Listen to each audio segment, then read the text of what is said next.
Cuts and Curves, Ottica na Medic, te apresenta.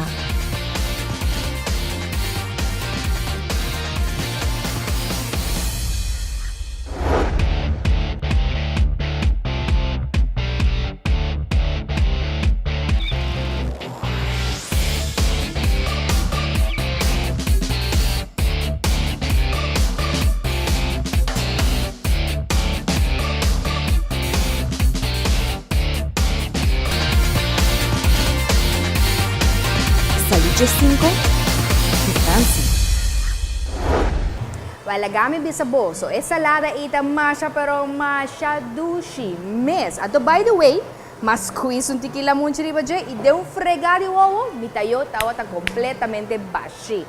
Ipapiando di comida saludable, mi por conta boso, bosta corda BeXx, BeXx ato mereto tama di baha di peso, junto ko BeXx Sharon. Well, no sabay na cuts and curves na midiele e make sure que em verdade é terrible bom caminho.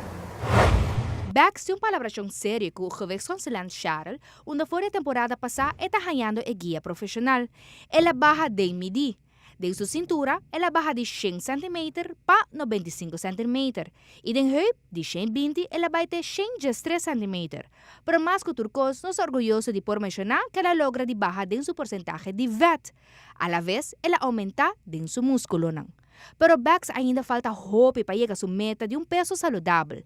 Cambio ng pahibong vida mais saudável, não tá algo que tá passa de dia para noite.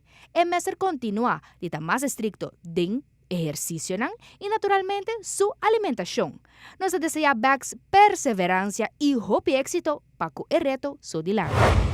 Bueno, nos quero agradecer Tulip Caribbean Brasserie um viaje mais para nos portar aqui nanang e assim também nos chega na final de outra edição de Salud15. Nós agradecemos para boa sintonia e também para bonito comentário que nós recebemos. Corda like nos página de Facebook Salud15 para que motivar e assim também para uma vida mais saudável. Até outra semana, que Deus quer.